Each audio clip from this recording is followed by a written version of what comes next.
Hello everyone, welcome back to the channel. आज हम देखने वाले हैं जो कि कल नोटिस आया था इवनिंग के अंदर, जो नोटिफिकेशन आया था उसके अंदर जो आप देख सकते हैं कि नोटिफिकेशन किन के लिए था। सबसे पहले बता दो, ये नोटिफिकेशन था डीईओ के लिए ना। किसके लिए था? डीईओ के लिए। तो ये आप देख सकते हो यहाँ पे सबसे साफ साफ लिखा हुआ है, जिला शिक्षा अधिकारी मुख्यालय माध्यमिक शिक्षा समस्त। तो उनके लिए था, ये डीईओ के लिए नोटिस था। सबसे पहली चीज़ तो ये ठीक है। और इसके अंदर ये आप सोच रहे हो कि साइट पे क्यों नहीं आया, तो इसका रीज़न ये है कि जैसे कि कोई डी के व्हाट्सअप ग्रुप या फिर कोई ग्रुप था इनका, जो डीओ या फिर जो भी स्कूल प्रिंसिपल्स का जो भी है ना, उनके अंदर ये आया था नोटिस, है ना, ये नोटिफिकेशन जो भी है। क्योंकि ये वेबसाइट पे अभी डला नहीं, तो डीओ के लिए तो वेबसाइट पे आएगा भी कैसे, सिंपल सी बात है।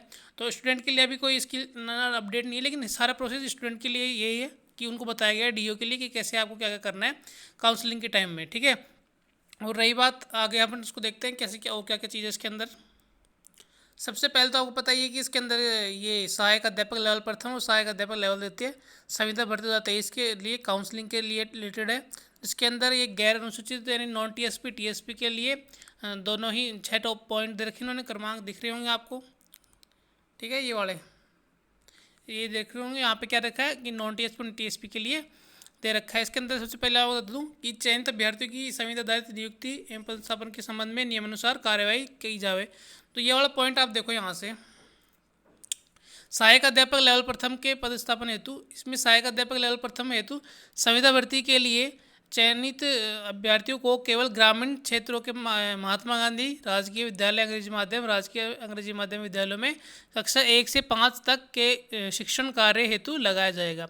यानी कि जो अपने लेवल 1 है ना, उसके लिए कि आपको सिंपल सी बात है, प्राइमरी 1 to 5 क्लास के लिए आपको लगाया जाएगा। और वो भी कहाँ पे, ग्रामीण जो मतलब विलेज एरिया, अर्बन नहीं, रूरल एरिया जो है ना, वहाँ पे वहाँ की एमजीजीएस में लगाया जाएगा आपको। जिलेवार विज्ञप्ति पदों के अनुसार रिक्तियों का चिन्हित किए जाते समय नियमानुसार प्राथमिकता क्रम रखा जाए। तो यानी कि प्राथमिकता किस तरीके से रखनी है वो उसके अंदर बताई हुई है। डीओ के लिए सारी नोटिफिकेशन, लेकिन अपने काम की चीज़ें इसके अंदर सिंपल सी बात जो उनके लिए आया, फिर वो उसी हिसाब से अपने लिए काउंसलिंग के अंदर करने वाले सारी चीज़ें। तो सहायक अध्यापक जो लेवल 1 की, इससे उन्होंने क्या रखा है प्राथमिकता के रिलेटेड, कि जिन विद्यालयों हेतु इंटरव्यू प्रक्रिया किए जाने के पश्चात भी विभाग के चयनित कार्मिकों को नहीं मिलने के कारण अध्यापक लेवल प्रथम के सभी 5 पद रिक्त रह गए हैं। सबसे पहली चीज़ तो जहाँ पे मतलब कि इंटरव्यू होने के बाद भी जो हिंदी मीडियम टीचर्स के थे, वो होने के बाद भी अगर पोस्ट खाली रह गई स्कूल में, तो वहाँ पे मतलब लेवल 1 के लिए 5 पोस्ट है हर स्कूल के अंदर, महात्मा गांधी इंग्लिश मीडियम के अंदर। तो अगर वो रहे तो पहली प्राथमिकता वहाँ पे करनी है, आपको वहाँ ज्वाइनिंग देनी है।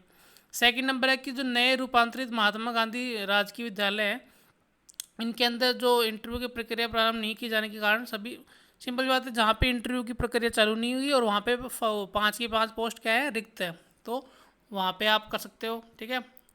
उसके अलावा नीचे चलते हैं, नीचे वाले पीडीएफ वो पेज पे, इसको देखा आप, देखो ध्यान से इसके अंदर क्या बोल रखा है। इसके अंदर बोल रखा है कि वे विद्यालय जिन्हें डीमर्ज कर रूपांतरित किया गया तथा वर्तमान में किसी भी शिक्षक को पद स्थापित नहीं किया गया, उन्हें न्यूनतम 2 अध्यापक लेवल प्रथम को अनिवार्य रूप से लगाए जाए। तो जहाँ पे अभी जिन विद्यालयों को क्या डीमर्ज रूपांतरित किया गया तथा वर्तमान में किसी भी शिक्षक के पद, वहाँ पे अभी कोई टीचर नहीं है मतलब कि, है ना, और वहाँ पे आपको क्या करना है, कम से कम 2 लेवल 1 के लगाने हैं कम से कम, ठीक है। तो ये क्या है, प्राथमिकता प्रायोरिटीज़ हैं कि आपको टीचर की अपॉइंटमेंट कैसे करनी है, किन स्कूल्स के अंदर करनी है, तो उससे रिलेटेड है, ठीक है। नेक्स्ट 4th पॉइंट है कि रिक्तियों का निर्धारण करते समय विद्यालय का चयन रिक्त पदों की संख्या अधिक से कम रिक्त होने के क्रम में किए जाए।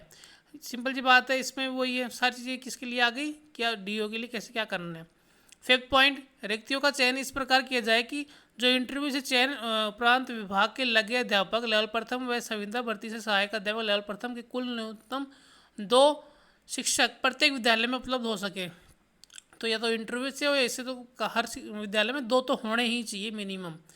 तत्पश्चात अन्य विद्यालयों का चयन किया जाए, उसके बाद में उनका औरों का किया जाए चयन।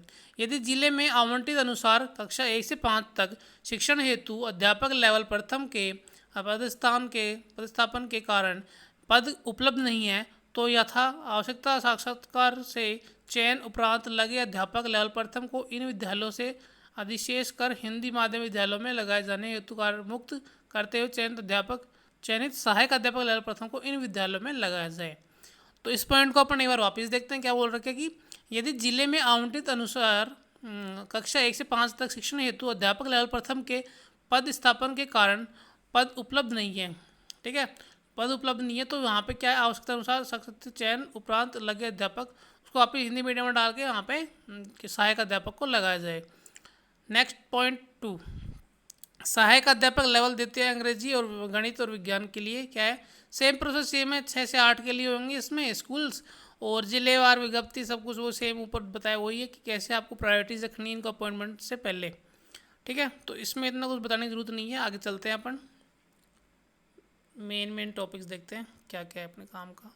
अन्य महत्वपूर्ण निर्देश, तो ये वही बात आ गई कि पूर्व से हिंदी माध्यम विद्यालय में कार्यरत अध्यापक लेवल प्रथम व अध्यापक लेवल द्वितीय अंग्रेजी विज्ञान गणित जो इंटरव्यू प्रक्रिया से चयन द्वारा विद्यालय में पद स्थापित नहीं है उन पदों को सिंपल जो तो प्रायोरिटीज वो लेवल 1 के अंदर तो सहायक अध्यापक कितने लगाने हैं, कम से कम, है ना, किसी विद्यालय में 3 से अधिक सहायक अध्यापक लेवल प्रथम नहीं लगाए जाए, ठीक है। तो 3 से ज़्यादा, तो ये क्या बात होगी कि 3 से ज़्यादा नहीं लगाने, ठीक है, ये लाइन देखो आप।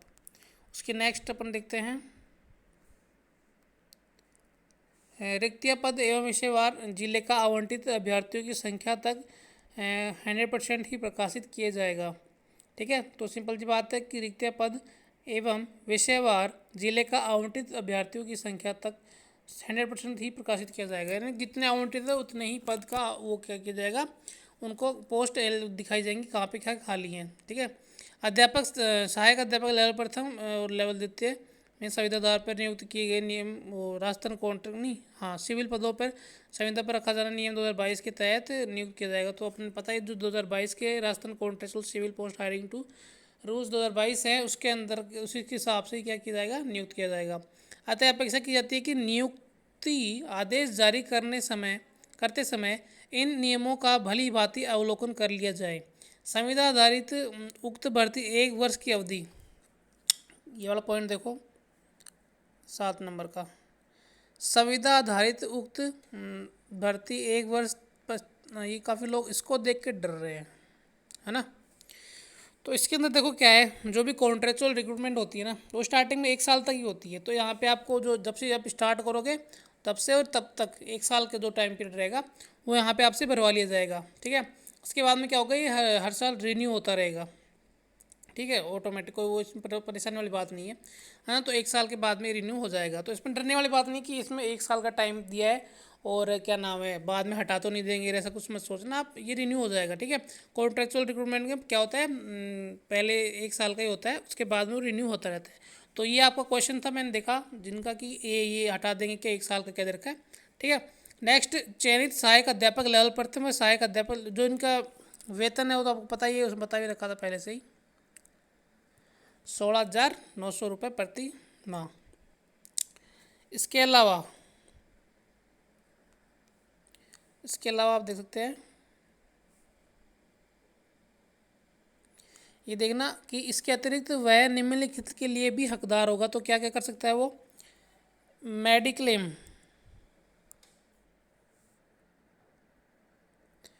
मेडिक्लेम पॉलिसी प्रीमियम का पुनर्भरण जो रुपये 1500 प्रति वर्ष से अधिक ना हो, यानी कि मिनिमम 1500 होना चाहिए, ठीक है, इससे ज़्यादा ना हो, सॉरी मैक्सिमम 1500 होना चाहिए, इससे ज़्यादा ना हो, तो आपको इसका वो भरना पड़ेगा और इसका लाभ मिलेगा आपको, है ना, मेडिकल पॉलिसी है। और समेकित मूल वेतन के अधिकतम 10% के अधीन रहते हुए नई अभिधाय पेंशन स्कीम में स्वयं के द्वारा निक्षेपित 50% के अभिधान का पुनः भरण। तो जो न्यू एनपीएस है आपकी, एनपीएस जो है उसके अंदर आपको 10% क्या आपकी इनकम जो है उसका कटेगा ईयरली। तो सिंपल सी बात है, आपकी न्यू पेंशन स्कीम लागू कर रहे हैं तो समझ जाओ जल्दी आपका काम हो जाएगा इसके अंदर आगे भी।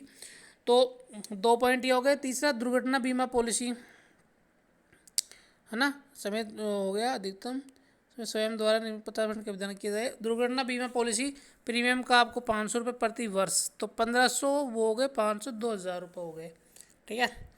आपके ज़िले के जो देखिए ये वाला पॉइंट देखो, कौन सा 9th वाला, आपके ज़िले के आपके जिले के मुख्य चिकित्सा एवं स्वास्थ्य अधिकारी यानी कि CMHO जो है से संपर्क स्थापित कर, ये उनके लिए सिंपल सी बात करने के लिए DO के लिए तो इसमें बोला कि आप CMHO से वो अपना क्या ना कांटेक्ट करें और उनसे बात करें कि जो दिव्यांग कैटेगरी के हैं उनके क्या करें, मेडिकल जाने की उपरांत नियुक्ति प्रदान की जाए। ठीक है, तो उनके सर्टिफिकेट वगैरह जो सब कुछ देखना, समीक्षा करना, उनके बाद में काउंसलिंग प्रक्रिया में शामिल किया जाना चाहिए ना, उनको काउंसलिंग प्रक्रिया में शामिल करना है, लेकिन नियुक्ति पदस्थापन करने से पहले उनका जांच की जाए उससे रिलेटेड है। नेक्स्ट है 10 पॉइंट कि जिन अभ्यर्थियों की शैक्षिक और प्रशिक्षण योग्यता सहायक अध्यापक लेवल दोनों भी है 1 और 2 हेतु स्नातक DLED और BEd जो भी हो राजस्थान राज्य से भिन्न, तो ये भी काफ़ी लोगों का क्वेश्चन था। देखो अभी बताता हूँ, उसको देखते हैं अच्छे से। वीडियो थोड़ी लंबी हो जाएगी तो ध्यान से ज़रूर देखना इसको, है ना, आपके एक डाउट में इसके बाद में क्वेश्चन भी लूँगा आपके जो आपने पूछे। तो जिन अभ्यर्थियों की शैक्षिक और प्रशिक्षण योग्यता सहायक अध्यापक लेवल प्रथम के लिए उच्च माध्यमिक जो भी है ना कि आप बाहरी राज्य से है तो उनको क्या करना है की गई हो, जैसे उनकी डिग्री एवं अंग्रेजी माध्यम में शैक्षणिक योग्यता अर्जित करने के प्रमाण पत्र की जांच करवाए जाने के उपरांत ही नियुक्ति पदस्थापन की कार्रवाई की जाए, किंतु उन्हें काउंसलिंग प्रक्रिया में शामिल किया जाना चाहिए। तो इस पॉइंट के अंदर क्या लिख रखा है मैं आपको बताता हूँ। इस पॉइंट के अंदर लिख रखा है कि जो बाहरी राज्य से स्टूडेंट है ना, जिन्होंने बाहर से अपने डिग्री जो भी करा है, ठीक है, तो उनका क्या करना है, उनकी एक निदेशालय लेवल पे क्या होगी, जांच होगी, है ना, वापस वेरिफिकेशन होगा। और बोल रखा है जो उनका ये अंग्रेजी माध्यम में जो शैक्षणिक योग्यता करने का जो सर्टिफिकेट है इसकी भी जांच होगी। तो आपका ये चीज़ होगी, लेकिन आपको काउंसलिंग प्रक्रिया में क्या करेंगे, शामिल करेंगे, ठीक है, लेकिन नियुक्ति से पहले आपकी ये चीज़ों की जाँच होगी, ठीक है। उसके अलावा अतः ऐसे अभ्यर्थियों की सूचना संकलन करके, है ना, जो भी मतलब कि निर्देशों के अनुसार तैयार कर उसके साथ अभ्यर्थी की शैक्षिक प्रशैक्षिक योग्यता की अंक तालिका, डिग्री तथा अंग्रेजी माध्यम में शैक्षणिक योग्यता अर्जित करने के प्रमाण पत्र की प्रतियां क्रमानुसार संकलन कर दिनांक 31/7/2023 तक इस कार्यालय को आवश्यक रूप से भिजवाएं। यानी कि आपको निदेशालय भेजेगा DO ये 31 तारीख तक आपकी जो भी डिग्री अंक तालिका या जो भी है ना सारी चीज़ें, वो इंग्लिश मीडियम में पढ़ा हुआ सर्टिफिकेट इनके वेरिफिकेशन करने के लिए कहाँ भेजेगा, बीकानेर निदेशालय, ठीक है। ये हो गया आपके लिए बाहरी राज्यों वालों के लिए। नेक्स्ट 11 पॉइंट क्या है कि जो अभ्यर्थी अतिरिक्त विषय के साथ स्नातक उत्तीर्ण होने के आधार पर पात्र है, अब इसको ध्यान से देखना, क्या कि जो अभ्यर्थी पॉइंट नंबर 11 कि जो अभ्यर्थी अतिरिक्त यानी कि एडिशनल के साथ थे ना, तो BA एडिशनल इंग्लिश से, है ना, उनके लिए आधार पर पात्र है उन्हें काउंसलिंग प्रक्रिया में सम्मिलित नहीं किया जाना है। ऐसे प्रकरणों को अलग कर तत्काल निदेशालय को मूल प्रकरण लौटाए जाए। तो देखो आप इसमें देख सकते हैं कि साफ साफ बोला हुआ है इनको कि उनको काउंसलिंग में सम्मिलित नहीं करना।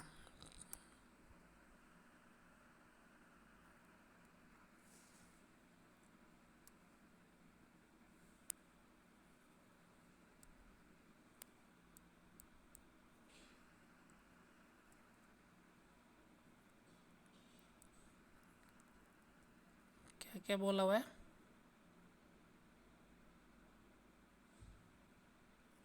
तो आप देख सकते हैं इसमें साफ साफ लिखा हुआ 11 नंबर पॉइंट में कि जो अभ्यर्थी अतिरिक्त विषय के साथ स्नातक उत्तीर्ण होने के आधार पर पात्र है उन्हें काउंसलिंग प्रक्रिया में सम्मिलित नहीं किया जाना है। ऐसे प्रकरणों को अलग कर तत्काल निदेशालय को मूल प्रकरण लौटाए जाए। तो सिंपल जी बात है, उनको बाहर कर दिया इन्होंने एडिशनल वालों को, पहले शामिल तो किया था लेकिन DO वेरीफाइड भी सब कुछ था, लेकिन उन्होंने फाइनल में क्या कर दिया, आउट कर दिया उनको।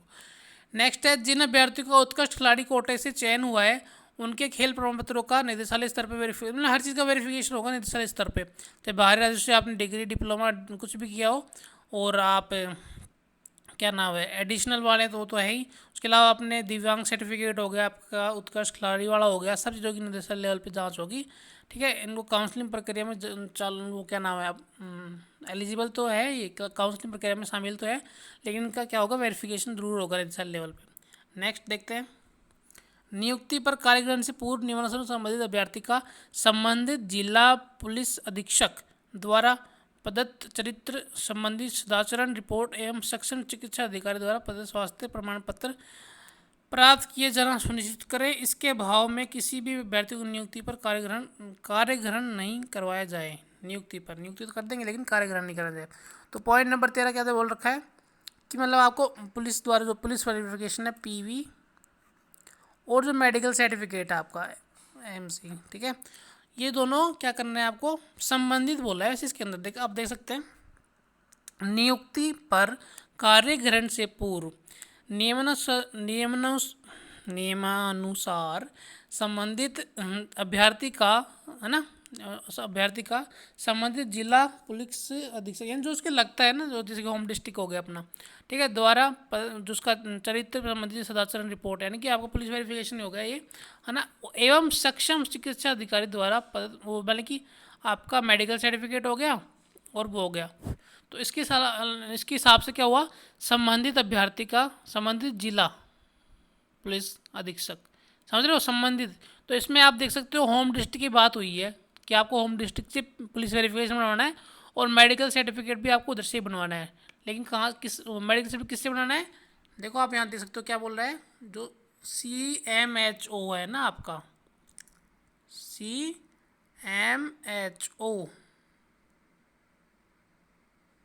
ठीक है, CMHO है जो मुख्य चिकित्सा एवं स्वास्थ्य अधिकारी, उससे बनवाना है आपको ये संबंधित जिला से, ठीक है, यानी कि आपके जो होम डिस्ट्रिक्ट है वहाँ से, ठीक है। नेक्स्ट चलते हैं आगे, नेक्स्ट पेज पे 14 पॉइंट बोल रखा है कि जिन अभ्यर्थियों की पुलिस से सत्यापन रिपोर्ट सही नहीं पाई जाए उनके विरुद्ध कार्मिक विभाग के परिपत्र दिनांक 4/12/2019 एवं 26/10/2021 के अनुसार कार्रवाई किए जाना सुनिश्चित करावे। सिंपल सी बात है, पुलिस वेरिफिकेशन आपका सही होना चाहिए, नहीं होगा तो कार्रवाई तो होएगी, है ना, फर्जी बनाओगे फिर जो भी है। किसी भी 15 पॉइंट किसी अभ्यर्थी को पुलिस सत्यापन रिपोर्ट सही नहीं पाए जाने अथवा पुलिस सत्यापन रिपोर्ट के बिना कार्यग्रहण कराया जाता है तो संबंधित संस्था प्रधान के विरुद्ध नियमानुसार अनुशासनात्मक कार्रवाई प्रस्तावित की जावे। तो सिंपल सी बात है, 15 पॉइंट में भी ये बोल रखा कि भाई बिना पुलिस वेरिफिकेशन के अगर कोई ज्वाइनिंग दे देगा उनको स्कूल का संस्था प्रधान, तो उसके खिलाफ भी कार्रवाई होगी, सिंपल सी बात है ना। नेक्स्ट 16 पॉइंट क्या है कि संबंधित संस्था प्रधान द्वारा नियुक्ति पर कार्यग्रहण करवाने से पूर्व राज्य सरकार की अधिसूचना क्रमांक जो भी है दे रखा है इसको, है ना, 8/4/3 तथा समय समय जारी दिशा निर्देशों अनुसार संबंधित अभ्यर्थी से दिनांक 1/6/2 को अथवा उसके पश्चात उत्पन्न संतानों के फलस्वरूप कितनी कुल संतानों की संख्या 2 से अधिक नहीं होने संबंधी आशय का आवश्यक शपथ पत्र 20 रुपये के नॉन जुडिशियल स्टाम्प पर प्राप्त किया जाए। क्या बोल रखा है वापस, आपके कितने कुल बच्चे जो भी हैं वो कितने 2 से अधिक नहीं होने के लिए आपको क्या करना है, 50 रुपये के स्टैम्प पे क्या जो कि नॉन जुडिशियल स्टाम्प पेपर हो उस पर आपको शपथ पत्र देना है, ठीक है, संतान संबंधी, ठीक है। नेक्स्ट 17 पॉइंट विवाहित अभ्यर्थियों के मामले में विवाह पंजीयन प्रमाण पत्र अथवा यदि विवाह पंजीयन अनिवार्य करने संबंधी प्रावधान लागू होने से पूर्व हुआ है तो संबंधित आशय का सिंपल इसमें 50 रुपये स्टैम्प, मैरिज सर्टिफिकेट है ना, मतलब मैरिज सर्टिफिकेट नहीं क्या ना, विवाहित होने का इसके रिलेटेड भी आपको 50 रुपये के स्टैम्प पे करना है और संतान संबंधित भी 50 रुपये के स्टैम्प पे बनवाना है आपको। नेक्स्ट 18 पॉइंट क्या है, नेक्स्ट 18 पॉइंट है कार्यग्रहण करवाने से पूर्व संबंधित अभ्यर्थी से कार्मिक विभाग की अधिसूचना जो भी ये दे रखा है के अनुसार, हाँ ये सारी चीज़ें करवानी जो रीट मेंस में करवाते हैं, जैसे कि विभाग का हो गया, संतान का हो गया 50 रुपये के स्टैम्प पे। अब है अनुसार धूम्रपान मद्यपान एवं गुटखा सेवन नहीं करने संबंधी अंडरटेकिंग निर्धारित प्रपत्र में, इसमें 50 रुपये स्टैम्प नहीं बोला, इसमें सिर्फ अंडरटेकिंग बोला है ना, प्रपत्र में प्राप्त की जावे अंडरटेकिंग, ठीक है, 50 रुपये का नहीं बोला इसमें कुछ भी। तो नेक्स्ट है 19 पॉइंट क्या है, कार्यग्रहण करवाने से पूर्व संबंधित अभ्यर्थी से कार्मिक विभाग के जो भी ये रखा है साहब भारत के संविधान के प्रति निष्ठा एवं राष्ट्र की प्रभुता अखंडता को अनुशासन बनाए रखने तथा पद के कर्तव्यों को, सारी चीज़ें आप पढ़ सकते हैं। आपसे क्या किया जाएगा, संकलन किया जाए तो आपसे लिखवाया जाएगा, जो भी सारी चीज़ें करवा लेना आप। 20 पॉइंट क्या है, आवेदक द्वारा दहेज नहीं लिए जाने का 100 घोषणा पत्र, 100 घोषणा, तो 50 रुपये इस टाइम पे तो 2 ही देखे अपन ने अभी तक, क्या एक बच्चों से संतान संबंधी, एक विवाह से संबंधित, बाकी तो नॉर्मल लिखने के अंडरटेकिंग ऐसे फॉर्मेट में। नेक्स्ट है कार्यग्रहण से हो गए ये तो ठीक है। 20 पॉइंट क्या, हाँ दहेज वाला हो गया। 21 पॉइंट नियुक्ति से पूर्व चयनित अभ्यर्थियों के आवेदन पत्रों पर स्व हस्ताक्षरित दस्तावेज प्रतीकियों के आधार पर उनकी पात्रता की पुनः जांच की जाएगी। है ना। अंतिम पात्रता जांच हेतु जिले को आवंटित अभ्यर्थियों को उपस्थित होने की आवश्यकता नहीं होगी। सक्षम या भिन्नता की स्थिति में आवेदक को व्यक्तित्व बुलाकर स्पष्ट कर ली जानी चाहिए। 21 पॉइंट वापस देखते हैं एक बार क्या बोल रहे हैं कि नियुक्ति से पूर्व चयनित अभ्यर्थियों के द्वारा नहीं नियुक्ति से पूर्व चयनित अभ्यर्थियों के आवेदन पत्रों पर सब हस्ताक्षरित दस्तावेज प्रतियों के आधार पर उनकी पात्रता की पुनः जांच की जाएगी। ठीक है, जो भी उनके सेल्फ अटेस्टेड जो डॉक्यूमेंट थे उनकी वापस जांच की जाएगी। अंतिम पात्रता जांच हेतु जिले को आवंटित अभ्यर्थियों को उपस्थित होने की आवश्यकता नहीं है। तो आपको क्या नाम है स्टूडेंट को आप वो वहाँ पे क्या नाम है उपस्थित होने की जरूरत नहीं है, वो खुद ही कर लेंगे। अगर उनको कुछ लगा तो आपको बुला लेंगे वो। ठीक है, नेक्स्ट 22 पॉइंट क्या, संविदा भर्ती नियम विभाग द्वारा जारी विज्ञप्तियों एवं समय समय पर जारी दिशा निर्देशों के आधार पर की जाने वाली अंतिम पात्रता जांच में कोई अभ्यर्थी अपात्र पाया जाता है तो अभ्यर्थी संबंधित समस्त दस्तावेजों में कारण सहित प्रकरण निदेशालय को भिजवाया जाए। जो नहीं को जो अपात्र में पाया जाता है तो उसको निदेशालय को उसके डॉक्यूमेंट भेज दिए जाए वहाँ पे। आखिर में भी अभी कुछ है ना, अगर गलत मिलता है तो उसका। 23 पॉइंट क्या है, नियुक्ति पर कार्यग्रहण करने से पूर्व समस्त अभ्यर्थियों से ऊपर वाला दो देख लिया अपने संतान और विवाह के संबंधित 50 रुपये का, एक और आ गया कौन सा देखते हैं। नॉन जुडिशियल स्टाम्प पर इस आशय का शपथ पत्र प्राप्त करेंगे कि यदि इनके द्वारा अर्जित शैक्षिक और प्रशैक्षिक योग्यता व प्रमाण पत्र वैध व मान्य नहीं पाए गए तो इन्हें प्रदत्त यह नियुक्ति निरस्त करने एवं उनके विरुद्ध कार्रवाई करने संबंधित अधिकार विभाग के पास सुरक्षित रहेगा। ये ऐसी स्थिति में तत्काल नियुक्ति निरस्त की जा सकेगी तथा नियमानुसार कानूनी कार्रवाई अमल में लाई जावे। यानी कि आपसे 50 रुपये स्टैम्प पे लिखवाया जाएगा कि आपकी जो शैक्षिक और प्रशैक्षिक जो योग्यताएं हैं प्रमाण पत्र है वो वैध है ना, और अगर वो मान्य नहीं हुए अवैध हुए तो आपके ऊपर कार्रवाई की जाएगी और आपके वो जो नियुक्ति निरस्त कर दी जाएगी। सिंपल सी बात है। 24 पॉइंट क्या है कि नियुक्ति आदेश में इस तथ्य का स्पष्ट अंकन किया जाए कि किस अभ्यर्थी का चयन किस वर्ग के निर्धारित आरक्षण के प्रति किया गया है। जैसा कि चयन व जिला आवंटन आदेश में समस्त अभ्यर्थियों के नाम के प्रमुख दर्शाया गया है, किसी भी विपरीत परिस्थिति में समस्त जिम्मेवारी आप स्वयं की होगी। सिंपल सी बात है, डीओ के लिए सारी चीज़ें तो बोला है कि आप उनका नियुक्ति उनकी कैटेगरी के हिसाब से करें, अगर कुछ फेरबदल होगा तो आपकी ही जिम्मेदारी होगी। 25 पॉइंट, टीएसपी हेतु चयनित अभ्यर्थियों को केवल अनुसूचित क्षेत्र में तथा गैर अनुसूचित क्षेत्र नोटिफिकेशन क्षेत्र विद्यालयों में ही लगाया। सिंपल जी बात है कि 25 पॉइंट में कि टीएसपी वालों को टीएसपी में लगाया जाएगा, नॉन टीएसपी वालों को नॉन टीएसपी में ही क्या नाम है विद्यालय आवंटित किए जाएंगे। 26 पॉइंट है, चयनित अभ्यर्थियों के जाति प्रमाण पत्र अथवा अन्य प्रमाण पत्र जो उसकी पात्रता को प्रभावित करते हैं के संबंध में शिकायत प्राप्त होने पर उनकी जांच अनिवार्य रूप से की जाए। तो सिंपल सी बात है, जाति प्रमाण पत्र हो गया, जो भी उनके अन्य प्रमाण पत्र है, ठीक है, उनकी जांच करनी ठीक से। ठीक है, पात्रता हाँ जो उनकी पात्रता को प्रभावित करे, जिनसे मेरिट सिलेक्शन इन सब का जिससे वो क्या नाम प्रभावित हो, उन चीज़ों की जांच अच्छे से करनी है ना, अगर शिकायत पाई जाए तो। नेक्स्ट पॉइंट अपन देखते हैं 27 वाला, चयनित अभ्यर्थियों के नियुक्ति आदेश संकलन किए जाएं, प्रारूप में जारी किए जाएंगे, उक्त प्रारूप को कतई बदला नहीं जाएगा। तो ठीक है, क्या बोल रखा है कि चयनित अभ्यर्थियों के नियुक्ति आदेश संकलन किए जाएं, प्रारूप में जारी किए जाएंगे, उक्त प्रारूप को कतई बदला नहीं जाएगा। यानी जो प्रारूप तैयार है उनके उसी हिसाब से इनको करना है। ठीक है, नियुक्ति शपथ पत्र जो भी इनके अंदर है ना, नियुक्ति 28 पॉइंट देते हैं, नियुक्ति पर कार्यग्रहण से पूर्व निम्न प्रमाण पत्र शपथ पत्र की चयनित अभ्यर्थियों से आवश्यक रूप से प्राप्त की जाए। नियुक्ति से पहले क्या करना है, नियुक्ति पर कार्यग्रहण से पहले नियुक्ति करने में कार्यग्रहण पे है सारी चीज़ें, समझ रहे हो आप। नियुक्ति कार्यग्रहण पे क्या है, शपथ पत्र और चरित्र प्रमाण पत्र, 2 राजपत्र तो यहाँ पर पढ़ते हैं। शपथ पत्र निर्धारित संकलन प्रारूप 1-2 में जो भी चीज़ लागू प्राप्त करना है। शपथ पत्र समझ रहे हो, जो प्रारूप 1-2 थे, डीवी हुआ था ना उस टाइम, प्रारूप थे ना उसमें 4, उसमें जो प्रारूप 1 और 2 है उसकी बात हो रही है यहाँ पे। तो पहला तो कॉमन था, सेकंड वाला साइड से या फिर अलग से भी आ सकता है ना, बाकी देख लेना प्रारूप 1 और 2 कौन से हैं। शपथ पत्र उक्त संविदा भर्ती 2023 के अंतर्गत मेरे द्वारा जो भी विधवा विवाह जो भी श्रेणी भर देना आप अपने हिसाब से। संविदा भर्ती मेरा भूतपूर्व इनके सर्विसमैन हो गया, विधवा हो गया, इनके विवाह के रिलेटेड हो गया, जो भी है शपथ पत्र हो गया। अब देखते हैं चरित्र प्रमाण पत्र क्या बोला इन्होंने। चरित्र प्रमाण पत्र में बोल रखा है, दो राजपत्रित अधिकारियों द्वारा जारी, वो जो 6 माह से अधिक पुराने नहीं हो। ठीक है। कैडर सर्टिफिकेट 6 महीने का होता है जो भी है, तो उससे ज़्यादा पुराना नहीं हो। और 2 राजपत्रित अधिकारी द्वारा यानी गेजेटेड ऑफिसर्स। तो आप फर्स्ट ग्रेड से करवा सकते हो, स्कूल के प्रिंसिपल से भी करवा सकते हो, ठीक है। ये जो साइन, इनके फॉर्मेट अभी आए ही नहीं है ना, वेबसाइट पे आ जाएंगे तो आप बता देंगे, नहीं तो आपको मिल जाएंगे कहीं से भी, ठीक है। या फिर मैं ही डाल दूंगा, आपको दे दूंगा टेलीग्राम पे। नेक्स्ट पॉइंट 29 वाला क्या है? नियुक्ति पर कार्यग्रहण उपरांत प्रत्येक संविदा क्रमिक के लिए पृथक पृथक व्यक्तिगत पंजिका संधारित की जावे। संविदा कर्मी के संबंध में जारी किए समस्त आदेश निर्देश सुरक्षित रखे जाएं। इनके लिए डीओ के लिए तो कार्यग्रहण नहीं करने वाले कर्मी के संबंध में सूचना 16/8 तक अनिवार्य रूप से जारी। अब देखो 30 वाला पॉइंट,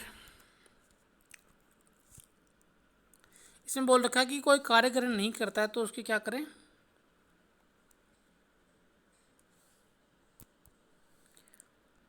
कोई कार्य ग्रहण नहीं करता है, सही नहीं।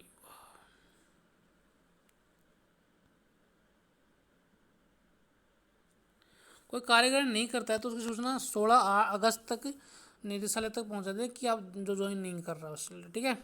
नेक्स्ट चलते हैं। नियुक्ति एवं काउंसलिंग कार्यक्रम कैसे क्या करना है, ठीक है।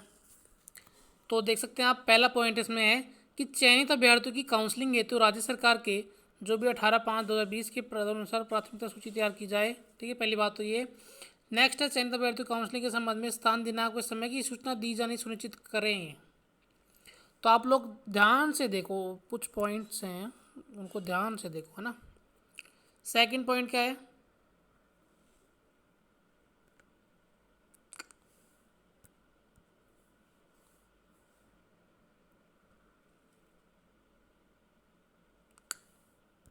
क्या हो रहा है?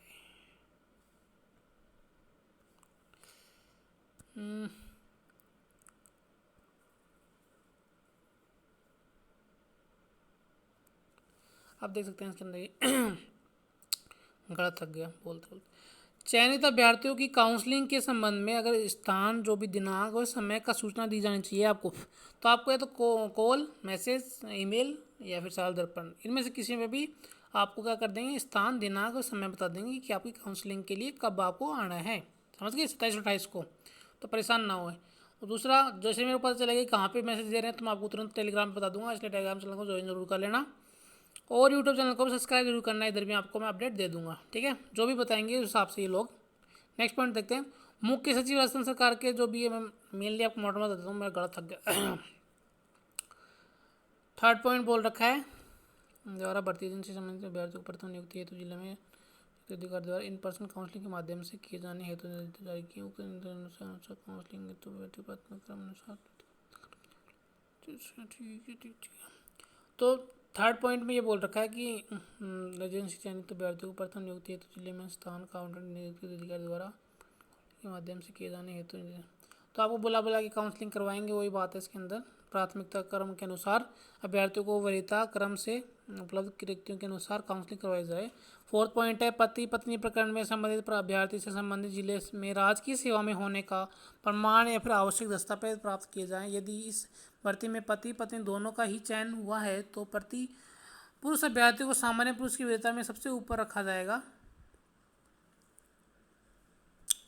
कार्मिक विभाग राजस्थान सरकार के परिपत्र जो भी रखा है बिंदु संख्या 4 में वर्णित प्रावधानों के और समय समय पर जो भी है उनके अनुसार डीओ के लिए 6 पॉइंट देखते हैं कि काउंसलिंग आपके ये मेन है। ये मैं पहले बता चुका आपको क्या इसमें।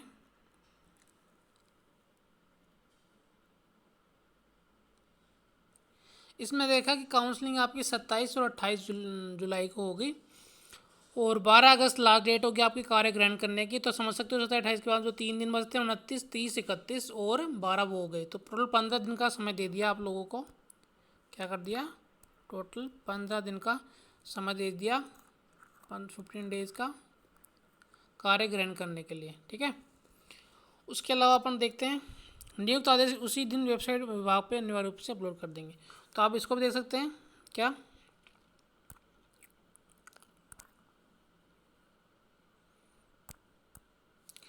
कि जो नियुक्ति आदेश है ना वो आपको नियुक्त उसी दिन विभाग की वेबसाइट पे मिल जाएगा आपको। जिस दिन आपका ये काउंसलिंग वाला काम हो जाएगा, स्कूल अलॉट हो जाएगी ना आपको, उस दिन के बाद उसी दिन मतलब अनिवार्य रूप से अपलोड हो जाएगा आपका नियुक्ति आदेश। नेक्स्ट चलते हैं अपन आगे 6 पेज पे। विभाग द्वारा गैर नॉन टीएसपी था, टीएसपी जो सहायक अध्यापक लेवल 1 और 2 है 28/6/18 में चयनित किए गए अभ्यर्थियों के दिनांक 17/7/18 को जिला आवंटन के आदेश जारी किए गए हैं। जिले कुछ एक्सेल शीट में संग्रह की जा रही हैं। अच्छा, विभाग द्वारा जो नॉन टीएसपी टीएसपी के जो थे ना, इनके जो आपको पता है कि दिनांक 28/6 यानी कि 28 जून और वह 18 जुलाई में चयनित किए गए अभ्यर्थियों के। 28 जून तो अपनी जो लेवल 1 और लेवल 2 साइंस मैथ की थी, और 18 जून को आपकी 28 जुलाई को किसकी आई थी, इंग्लिश की नॉन टीएसपी की आई थी। तो जो चयनित किए गए अभ्यर्थियों के दिनांक जो 17/7 और 18 को जुलाई, जो मतलब 17-18 जुलाई को हुआ था, इनके आदेश जिला आवंटन के आदेश जारी किए गए हैं, जिनकी पदवार व जिलेवार सूचियाँ एक्सेल शीट में संकलन की जा रही हैं। तो यानी कि इनकी लिस्ट आएगी डीओ के पास। सिंपल सी बात है, दिशा निर्देश की पालना अनिवार्य रूप से सुनिश्चित की जाए। तो संकलन क्या है इसमें कि जिला आवंटित अभ्यर्थी की TSP non TSP excel sheet में रसन सिविल पदों पर संविदा पर रखा जाना नियम की प्रति, यानी कि इनकी फोन कॉपीज डीओ के लिए, प्रशासनिक सुधार विभाग जो भी सारी चीज़ें उसके लिए अपने लिए नहीं है। नेक्स्ट चलते हैं नीचे, नियुक्ति आदेश। तो आपको नियुक्ति आदेश ऐसा मिलेगा, देखो ये 3 पेज हो रहा है, अब मैं दिखा देता हूँ आपको। नियुक्ति आदेश ऐसा मिलेगा, ठीक है। नियुक्ति आदेश में लिखी होती है ना सारी चीज़ें, सैलरी वैलरी, वो देखो वही है ये वाला। ध्यान से देखना इसको, वीडियो लंबी हो गई काफ़ी, लेकिन फिर भी ध्यान से देखना भी है ना, इसमें सारा कवर कर लेंगे, बार बार बोलने की जरूरत नहीं पड़ेगी, वरना काफ़ी लोग कमेंट करते हैं, टेलीग्राम पे मैसेज करते हैं, परेशान होते हैं। तो मैं एक साथ लेने की कोशिश कर रहा हूँ, फिर भी बच जाता है तो मैं अब रिप्लाई दे दूँगा आपको। नेक्स्ट, इसमें नियुक्ति आदेश में क्या क्या लिखा होगा आपके कि जो भी आपका सहायक भर्ती का नाम, जो भी दिनांक आपका क्या हुआ, तो इसमें लिखा होगा लेवल पद के लिए, लेवल 1 या 2 जो भी साइंस पे, मैथ या इंग्लिश के लिए गए आवेदन के संदर्भ में यह सूचित किया जाता है कि इनको राजस्थान सिविल पदों पर रखा जाना नियम 2022 के अधीन युक्त पद के लिए चयनित किया गया है। अतः वह इसके द्वारा पद का नाम इसमें यहाँ पे आ जाएगा रूप में संविदा पर 1 वर्ष की कालावधि के लिए यथार्थ तक तारीख जो भी लिखेंगे नियमित निबंधनों और शर्तों पर संलग्न सूची के कॉलम संख्या 17 में उल्लिखित महात्मा गांधी राजकीय विद्यालय में नियुक्ति किया जाता है। तो समझो आप इस बात को।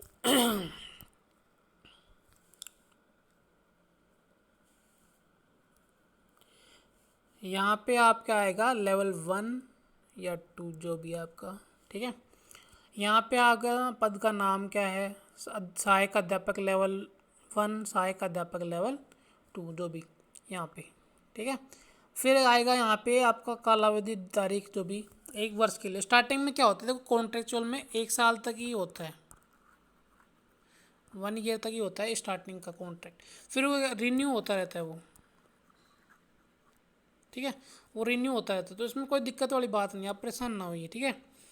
नेक्स्ट मैं आपको बताता हूँ, ये हो गया। फिर इसमें आपको पहला पॉइंट देखो कि 16,900 रुपये मिलेंगे आपको प्रति माह, वो लिख रखा है कि हकदार होगा। और क्या होगा आपके मेडिक्लेम पॉलिसी जो भी है उनके लिए भी। और आप देख सकते हैं कि इसमें एनपीएस कटेगा वो दिखा रखा है, दुर्घटना बीमा पॉलिसी बता रखा है वो होगा, इन चीज़ों का आपको लाभ मिलेगा। सेकंड पॉइंट है कि निबंधन और शर्तें तथा अन्य मामले जैसे छुट्टी आदि राजस्थान सिविल पदों पर रखी। अब वो जो छुट्टी वगैरह होंगी वो आपके इस 2022 के रूल्स के अंदर होंगी। पहली चीज़ तो ये है कि जो समर हॉलीडेज़ हैं आपके, ठीक है, समर हो चाहे विंटर हो, है ना, चाहे ऑटम हो, ठीक है, और भले ही चाहे जो भी ये क्या नाम है, नेशनल तो है ही, और नेशनल हॉलीडे हो गई, स्टेट हॉलीडेज़ हो गई, तो ये सारी हॉलीडेज़ तो रहेंगी स्कूल के जो रहेंगे ना, उसके अलावा हैं ये सारी चीज़ें छुट्टियों के रिलेटेड, ठीक है। तो सारी छुट्टियों के रिलेटेड ये सारी इसमें आपको मिलेंगी। साइज इसमें आप बताऊंगा कैसे क्या क्या है, वो कॉन्ट्रैक्ट हाई उसमें दे रखा है चीज़ें, कितनी छुट्टियाँ मिलेंगी क्या नहीं। तो आपको मैं देता हूँ, इसके अंदर आपको छुट्टियाँ मिलेंगी जैसे जो भी है। सेकंड पॉइंट में ठीक है, थर्ड पॉइंट क्या है, ड्यूटी पर यात्रा करने के लिए यात्रा और दैनिक भत्ता उसी प्रकार लागू होगा जैसा कि राजस्थान यात्रा भत्ता नियम 1971 के अधीन संविधान वेतन पर आधारित कर्मियों के पर लागू होता है। ठीक है, तो ड्यूटी पर यात्रा के लिए आपको और दैनिक भत्ता मिलेगा। ठीक है, जैसा कि राजस्थान यात्रा भत्ता नियम इसके मिलता है। ठीक है, अधिक संविधात्मक वेतन पर आधारित कर्मियों को मिलता है जो उस हिसाब से। पद ग्रहण से पूर्व आप उसके द्वारा जो दो राज जो 4 पॉइंट देखना कि आपको ज्वाइनिंग से पहले क्या करना है। ज्वाइनिंग के टाइम 2 राजपत्रित अधिकारियों से चरित्र प्रमाण पत्र प्रस्तुत करने होंगे जो 6 माह के भीतर भीतर जारी किए गए हों।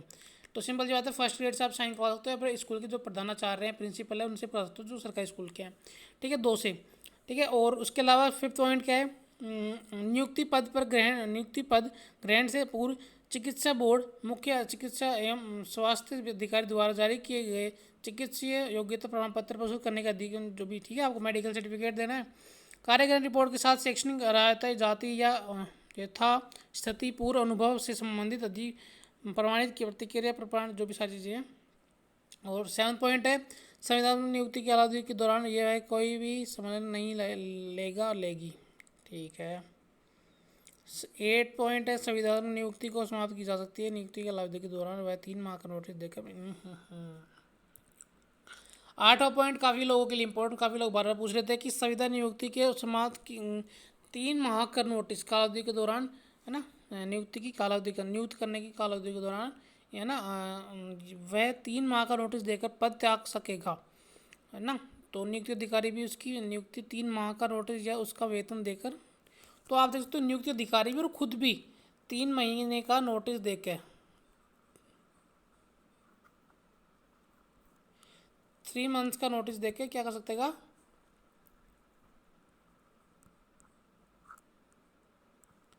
उसको छोड़ सकता है। तो इसमें सिंपल बोल रखा 3 महीने, तो मेरे ख्याल से 3 महीने से कम आप छोड़ नहीं पाओगे। ठीक है, या फिर आपको कुछ सैलरी पता नहीं पे भी कर सकते हैं, लिखा तो नहीं है इसके अंदर, लेकिन 3 महीने से पहले मुश्किल है शायद छोड़ पाना है, जैसा कि उन्होंने लिख रखा है। तो आप एक बार काउंसलिंग हो जाए उसके बाद वहाँ से पूछ लेना डीओ से भी, क्योंकि जो नोटिस में लिख रखा है वो तो यही है कि कब छोड़ सकते हो। आप काउंसलिंग कराओगे ना तब पता चल जाएगा आपको। ठीक है, एक बार वहाँ देख लेना। ज्वाइन करने से पहले वो लोग जिनका रीट मेन से भी सिलेक्शन हो रहा है वो लोग ध्यान दें ज़रूर। ठीक है, नेक्स्ट पॉइंट देखते हैं।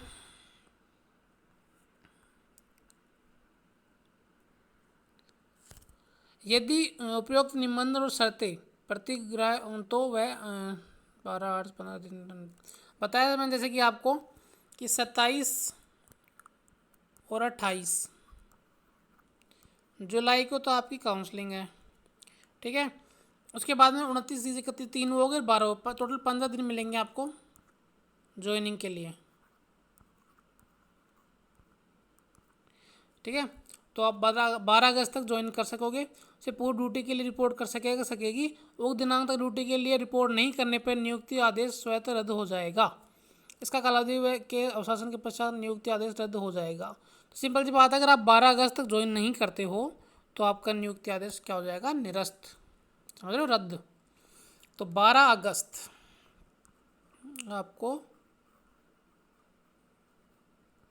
12 अगस्त तक ज्वाइन कर ही लेना है किसी भी हालत में। ठीक है, तब तक आपको क्या क्या डॉक्यूमेंट बनाने हैं जैसे कि अपन देख चुके हैं, मैं मोटा मोटा आपको बता दूंगा। ये लास्ट में पॉइंट क्या देखते हैं इसको भी। दिनांक वनांक से भरवाएंगे। राजस्थान सिविल सेवा प्रतियोगिता पर रखा जाना दिनांक के अंतर्गत सहायक अध्यापक लेवल प्रथम सहायक अध्यापक लेवल देते हैं संविदा भर्ती तय सहायक अध्यापक लेवल जो यहाँ पे भरवा लेंगे आपसे। ठीक है, यहाँ पे उनके लिए डीओ के लिए कि आपके सीरियल नंबर मेरिट नंबर जो काउंसलिंग करेंगे तो वहाँ पे चीज़ करेंगे वो। ठीक है, टीएसपी नॉन टीएसपी का कैंडिडेट का नाम, पिता पुत्र पत्नी निवासी ग्राम तहसील जिला राज्य DOB gender on category selection category special category outie जिला का नाम, ये सारी चीज़ें इसके अंदर आ जाएंगी। ठीक है, अब देखें मोटा मोटा क्या करना है आपको मैं बताता हूँ इसके अंदर। देखो इधर जगह देख के लिखते हैं, इधर लिख देते हैं छोटी जगह लिखे। ठीक है, अब देखो आपको मैं क्या बता रहा हूँ। पहली चीज़ आपको पुलिस वेरिफिकेशन के लिए क्या करना है पुलिस वेरिफिकेशन के लिए अप्लाई कर दो, अभी आज ही कर दो, कोई दिक्कत नहीं है। पुलिस वेरिफिकेशन क्या करना है, पीवी के लिए क्या करना है, ई मित्रा पे जाना है। ठीक है। वहाँ से अप्लाई करना है, पुलिस वेरिफिकेशन की रिसिप्ट कटेगी, ठीक है। फ़ी पे करनी है, फ़ी पे करनी, रिसिप्ट कटेगी। फिर आपका जो होम डिस्ट्रिक्ट या नियरेस्ट जो आपके थाना लगता है, जहाँ पे भी आपका घर है होम डिस्ट्रिक्ट में, वहाँ के जो पुलिस वाले हैं या तो आपको कॉल करके बुला लेंगे या फिर आपको खुद को जाना पड़ेगा, दो गवाह को लेके, है ना, ठीक है। दो गवाह को लेके जाना पड़ेगा, तो उनसे साइन वाइन करवा लेंगे, जो भी प्रोसेस करवा लेंगे, फिर आपका बन जाएगा। ये 5-7 दिन में बन जाता है, जल्दी बन जाए, थोड़ा लेट भी हो सकता है, कोई पता नहीं, जितना जल्दी पुलिस वालों पर डिपेंड करता है वो, ठीक है। तो आप अप्लाई आज ही कर देना। ये तो होगी पुलिस वेरिफिकेशन की बात। उसके अलावा बताता हूँ आपको मैं मेडिकल सर्टिफिकेट।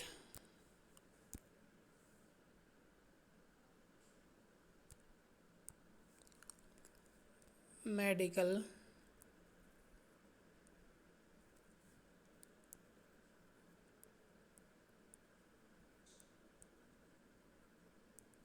मेडिकल सर्टिफिकेट, इसमें क्या करना है, CMHO जो है ना, कम्युनिटी मेडिकल हेल्थ ऑफिसर, ठीक है, जो है आपका संबंधित जिला बोला था, उसके अंदर पुलिस वेरिफिकेशन और मेडिकल सर्टिफिकेट दोनों के लिए यानी जो आपका होम डिस्ट्रिक्ट है वहाँ से, ठीक है। तो आपको वहाँ से, इसमें जैसे बोल रखा है, तो आपको वहाँ से बनवाना है ये, ठीक है। तो आप सारी चीज़ें बनवा सकते हो, कोई दिक्कत वाली बात नहीं है, ठीक है। उसके अलावा ये ज्वाइनिंग के टाइम चाहिए वैसे सारी चीज़ें, अभी काउंसलिंग के टाइम में आपको कुछ नहीं चाहिए इनमें से, ठीक है, मेडिकल में पुलिस वेरिफिकेशन, लेकिन अभी बनवा लेना ताकि काउंसलिंग जैसी हो आपको स्कूल अलॉट हो जाए, आप जल्दी ज्वाइन कर पाओ, ठीक है। उसके अलावा मेडिकल हो गया, पुलिस वेरिफिकेशन हो गया, ठीक है। कैरेक्टर सर्टिफिकेट CC, इसमें आप एक तो आपको जो BST B.Ed का कॉलेज की तरफ से मिलता है वो ले आना, ठीक है, जो कॉलेज से मिलता ही है, सिंपल सी बात है ना। एक तो वो होता है और वो 6 महीने तक ही होता है सब, लेकिन फिर भी ले आना आपको। दूसरा जो इसने बोल रखा है मेन, तो यही बोल रखा है, कॉलेज का जिक्र नहीं करा इन्होंने, लेकिन आप ले आना कॉलेज वाला भी। सेकेंड इन्होंने बोल रखा है कि 2 गेजेटेड ऑफिसर्स हैं ना जो राजपत्रित, ठीक है, उनसे साइन करवा होना चाहिए। तो ऑफ द फर्स्ट ग्रेड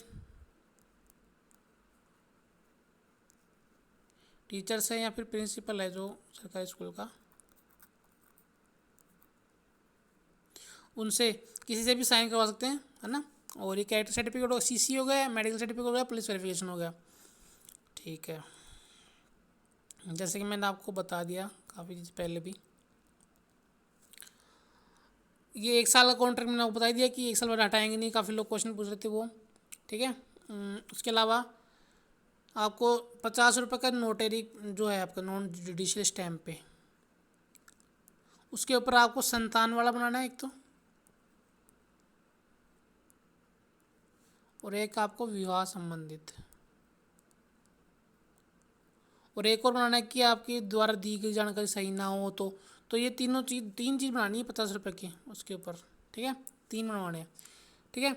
और बाकी तो नॉर्मली बनाना है, धूम्रपान हो चाहे वो जो भी हो, दहेज वाला हो चाहिए। उसके अलावा आपके, मैं अभी क्वेश्चन देखता हूँ, एक सेकेंड, यूट्यूब पे चलते हैं अपन, कमेंट में जहाँ पे आप लोगों ने कमेंट किए थे उनको और जवाब देते हैं। हाँ, तो जैसे कि आप देख सकते हैं एक कमेंट कर रखा है अक्षय दीप 107, इन्होंने बोल रखा है कि what are the document required during counselling and what are the requirement document on joining, इस पर, ठीक है, जैसे कि इन्होंने बताया, मैंने बना जो चल रही है अपनी। तो देखो इनका जवाब है कि डॉक्यूमेंट क्या क्या चाहिए आपको काउंसलिंग के टाइम में, आपको आपके ओरिजिनल डॉक्यूमेंट लीन जाना एक तो साथ में सारे, है ना, और उनकी फ़ोटो कॉपीज़ भी लीन जाना, वैसे तो उनके पास है आपको ना, लेकिन लीन जाना ओरिजिनल। और वो और चीज़ें आपको क्या बता दूँ, काउंसलिंग के टाइम में आपको और तो अभी कुछ नहीं चाहिए, डॉक्यूमेंट लीन जाना आपके ओरिजिनल्स। और ज्वाइनिंग के टाइम चाहिए आपको police verification, medical certificate, character certificate, सारी चीज़ें ज्वाइनिंग के टाइम चाहिए, ठीक है, स्टैम्प पे लिखी हुई सारी चीज़ जो भी है, ठीक है, ज्वाइनिंग के टाइम चाहिए होती है आपको, अभी नहीं चाहिए। नेक्स्ट क्वेश्चन देखते हैं, हेल्थ सर्टिफिकेट कहाँ से बनवाना है, जयपुर या अपने डिस्ट्रिक्ट से। तो देखो जहाँ पे डिस्ट्रिक्ट अलॉट हुआ है वहाँ से तो अभी इन्होंने बोल रख नहीं रखा है, ऐसे बोल रखा है संबंधित जिला से आपको पुलिस वेरिफिकेशन और वो मेडिकल वाला। तो आपका जो जिला है, जो आपके होम डिस्ट्रिक्ट है, जहाँ पे भी स्टेट बाहर से हो तो आप वहाँ से बनवा लेना, ठीक है, CMHO से बनवाना है लेकिन, ठीक है। और नेक्स्ट क्वेश्चन क्या है कि काउंसलिंग के time police verification and health certificate की नीड होगी, जैसा नहीं होगा, काउंसलिंग के टाइम आपको पुलिस वेरिफिकेशन और मेडिकल सर्टिफिकेट नहीं चाहिए। नेक्स्ट है 12 अगस्त तक कभी भी जमा कर सकते हैं, हाँ, स्कूल के अंदर ज्वाइन आप 12 अगस्त तक कभी भी कर सकते हैं सर, डॉक्यूमेंट के बिना ज्वाइनिंग होगी नहीं, ठीक है। तो आपको 12 अगस्त तक कभी भी कर सकते हो, तो आप आज ही अप्लाई कर देना, इन चीज़ों कोई दिक्कत नहीं है। ये पीवीएन मेडिकल सर्टिफिकेट कहाँ जमा होंगे? डी ऑफिस या जिस स्कूल में ज्वाइनिंग करने वहाँ प्रिंसिपल को, तो जिस स्कूल में ज्वाइन करोगे उनके प्रिंसिपल को। Next question, please provide complete list of document to be prepared at the time of counselling and after the counselling process. Important point is please provide format of medical certificate. तो format तो देखो इन्होंने अभी दिया नहीं है medical certificate का, या आप सीएमएचओ से उधर से मिल जाएगा आपको स्टेशन या फिर बाहर उसके आसपास मेडिकल से कहीं पे फॉर्मेट, ठीक है। उसके अलावा आप देखो मैंने डॉक्यूमेंट बता दिया वो क्या क्या काउंसलिंग के टाइम आपको ज़्यादा डॉक्यूमेंट नहीं चाहिए, स्कूल ज्वाइनिंग के टाइम चाहिए सारे डॉक्यूमेंट्स। नेक्स्ट है हेल्थ सर्टिफिकेट डिस्ट्रिक्ट हॉस्पिटल से बनवाना है या लोकल? नहीं, डिस्ट्रिक्ट हॉस्पिटल सीएमएचओ से, ठीक है, जिला जो अस्पताल है वहाँ से, सरकारी से, ठीक है, मेडिकल ऑफिसर द्वारा, सक्षम अधिकारी वही होता है। अगर डिप्लोमा अदर स्टेट से है तो प्रॉब्लम तो नहीं आएगी ना, और शपथ पत्र भी लगेगा क्या? तो अलग अलग स्टेट से है तो प्रॉब्लम नहीं आएगी, वो जांच जरूर करेंगे, लेकिन एक बार अभी जांच करेंगे सबकी, काउंसलिंग में आप शामिल हो सकते हो, कोई दिक्कत नहीं है, जांच जरूर करेंगे आपकी, ठीक है। शपथ पत्र मैंने बता दिया आपको, दो 50 के स्टैम्प पे 3 बनेंगे, 50 रुपये वाले पे, एक संतान वाला, एक मैरिज वाला, और एक आपकी आप जो भी जानकारी दे रहे हो सारी सही है, और शैक्षणिक पर शैक्षणिक योग्यताएं जो भी प्रमाण पत्र, तो आपकी गलत होने पे आपके खिलाफ कार्रवाई हो सकती है, सब कुछ जो भी है।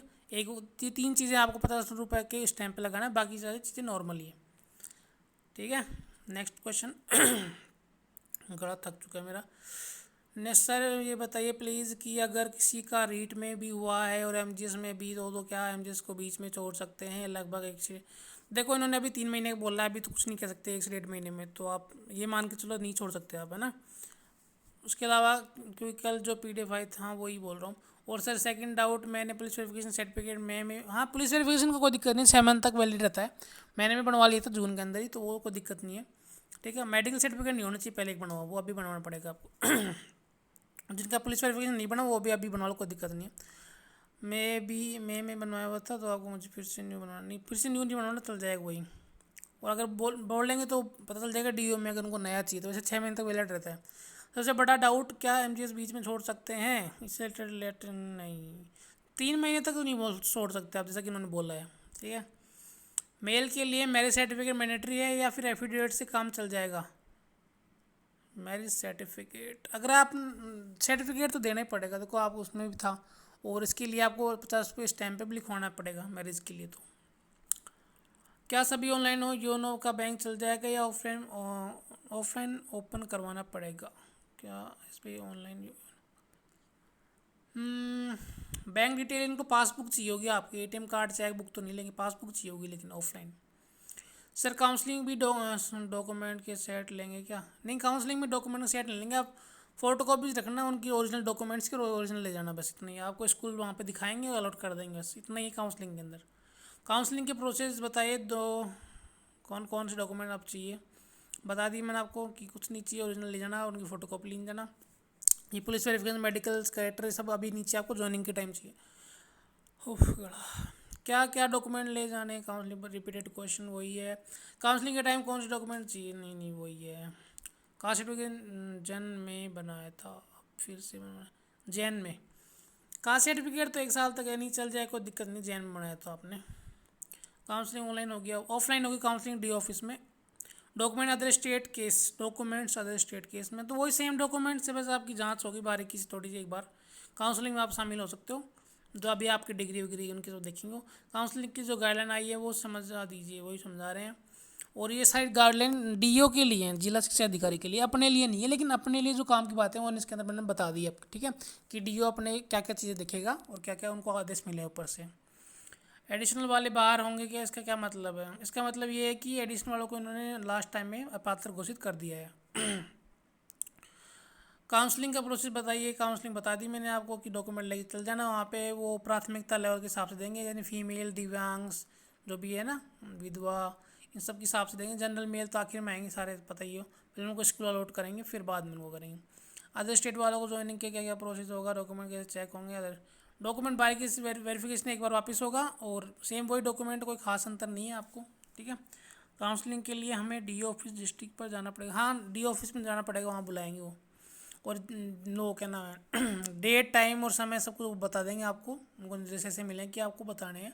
तो ईमेल पे हो चाहे मैसेज हो चाहे फिर साल दर्पण पे कैसे भी हो आपको बता देंगे। ज्वाइनिंग सिर्फ 1 साल के लिए है क्या? तो ज्वाइनिंग 1 साल के लिए यानी कि कॉन्ट्रैक्ट अभी 1 साल के लिए है, इसमें सब बताया गया है। बाकी नेक्स्ट साल ये रिन्यू होता रहेगा, ठीक है। सर स्कूल अलॉट किस बेस पर होंगे? तो स्कूल अलॉट होंगे आपको देखो उसमें लिखा रखा था मेरिट कैटेगरी सब कुछ है ना। तो फीमेल वगैरह को तो पता ही प्रायोरिटी देंगे ही, ठीक है। सेकंड बाद मेल वगैरह आएंगे। अदर स्टेट के डॉक्यूमेंट फिर से चेक होंगे और पोस्टिंग भी बाद में मिलेगी क्या? ये इनके साथ ही और जयपुर डी ऑफिस काउंसलिंग किस प्लेस पे होगी? तो देखो श्वेता चौधरी जी, अदर स्टेट के डॉक्यूमेंट फिर से चेक होंगे, हाँ होंगे, वेरिफिकेशन एक बार वापस होगा और पोस्टिंग भी बाद में मिलेगी क्या? तो पोस्टिंग कुछ कह नहीं सकते, बाकी 2-3 दिन लेट हो सकता है, बाकी ज़्यादा लेट नहीं करेंगे। और जयपुर डी ऑफिस काउंसलिंग किस प्लेस पे होगी? तो जो शिक्षा संकुल है वहाँ पे डी ऑफिस जयपुर वाले का उधर बैठता है तो उधर होगी। और CC plus health certificate police verification certificate लेके जाने और शपथ पत्र का क्या इशू है, कहाँ से मिलेगा उसकी PDF CC और हेल्थ सर्टिफिकेट किससे बनवाने?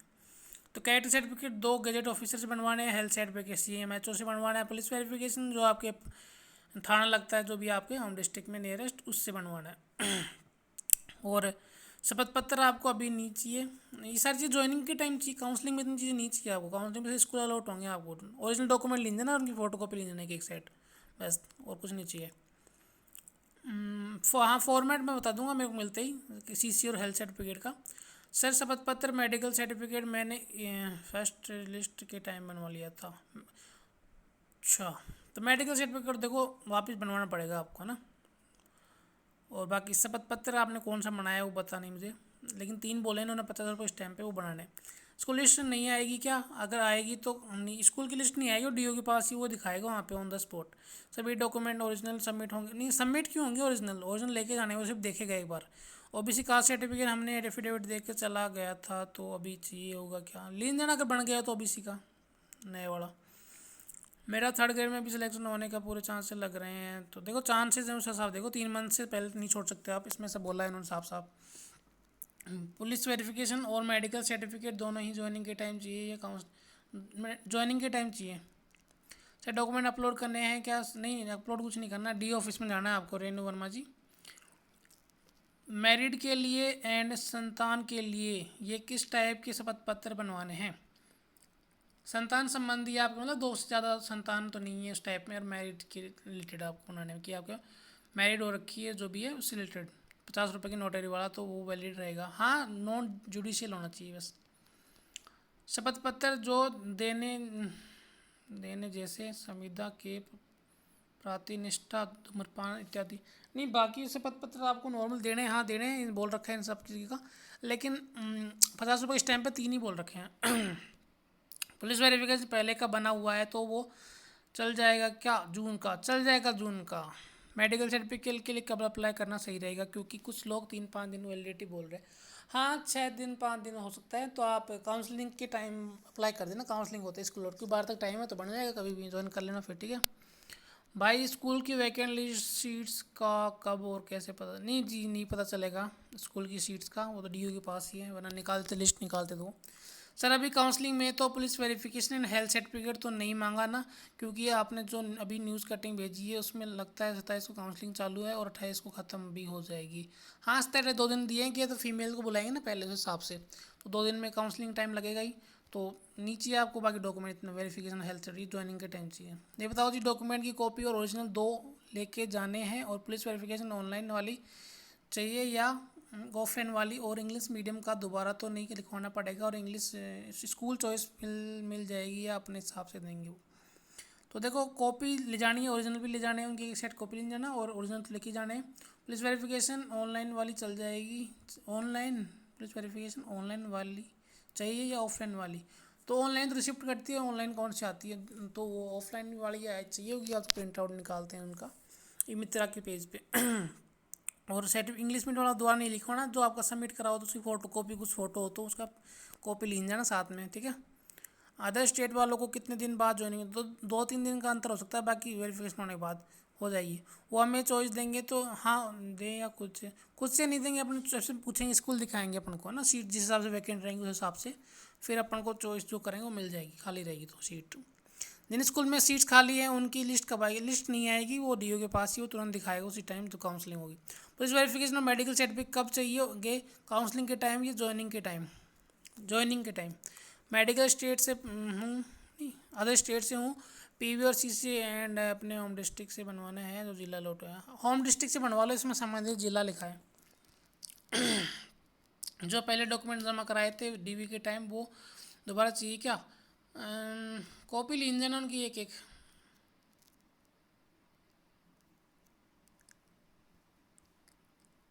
अनमैरिड को भी एफिडेविट बनवाना है क्या? अनमैरिड को एफिडेविट, किस चीज़ का एफिडेविट? अच्छा मैरिड वाला 50 रुपये स्टैम्प में बनवाना है, वो मैरिड के लिए, वो अनमैरिड के लिए, मैरिज से रिलेटेड। कल वाले आदेश की लाइन में जो 3 मार्क वाला है वो क्लियर करना सर वीडियो में। तो देखो 3 मंथ का वो उसने बोल रखा है, 3 मंथ से पहले आप छोड़ नहीं सकते, उसमें ऐसा है। तो वो हटा, 3 मंथ से पहले वो भी नोटिस दे सकते हैं और आप भी दे के हट सकते हो, लेकिन 3 मंथ से पहले नहीं, 3 मंथ तक तो आपको करना ही पड़ेगा, ऐसा इन्होंने बोल रखा है। किसकी काउंसलिंग कब होगी, कैसे पता चलेगा हमें कब जाना है? इसका डेट एंड टाइम आपको पता चल जाएगा कुछ टाइम में, 1-2 दिन में। उन्होंने बोल रखा है कि डेट और टाइम बताना है डीओ को बच्चों को, ठीक है। मेडिकल कहाँ से बनवाना है और ज्वाइनिंग लेटर के बाद ये अभी बनवा ले तो आप काउंसलिंग के जस्ट बाद अप्लाई कर देना जो मेडिकल के, तो पुलिस का भी बनवा लो। और मेडिकल आपके CMHO से बनेगा जो भी आपका जिला है, होम डिस्ट्रिक्ट के वहाँ से। और वो जो आपने कमेटी रिपोर्ट डाली है कि 27 काउंसलिंग होगी, वो क्या बेसिकली क्या होगा ऑनलाइन स्कूल फिल करने का? नहीं ऑनलाइन कुछ नहीं है, ऑफलाइन है सब कुछ। 12th अदर स्टेट से की है, अब क्या प्रोसेस होगा? ज्वाइनिंग लेट क्यों बोल रहे हैं सब, प्लीज़ क्लियर। 12th अलग से कोई मतलब कोई फायदा, मतलब उसका कोई वो नहीं है, नुकसान नहीं है। तो एक बार वो वेरिफिकेशन ज़रूर करेंगे, है ना, तो कोई दिक्कत वाली बात नहीं है। आपको ज्वाइन ज़्यादा लेट नहीं होगी, 2-3 दिन का अंदर हो सकता है। सब प्लीज़ ये बताएं, इसमें तो अब 1 साल का कॉन्ट्रैक्ट लिखा गया है, मतलब परमानेंट नहीं होगी क्या? परमानेंट के लिए ज़रूर बताइए। परमानेंट होगी, ज़रूर होगी। 1 साल कॉन्ट्रैक्ट स्टार्टिंग में होता है, बाद में रिन्यू होएगा, तो ये आपको 9 साल तक खींच सकते हैं, 5 साल तक भी खींच सकते हैं, 2 साल तक भी, जब तक इनका मन करे। बाकी 5 साल तक तो उन्होंने लिख रखा है कि 5 साल बाद में परमानेंट कर देंगे। बाकी 2 साल में भी कर सकते हैं, 2 साल तो आप प्रोविजनल पीरियड मान के ज्वाइन कर लो, बाद में ना पसंद आए तो छोड़ देना, सिंपल सी बात है।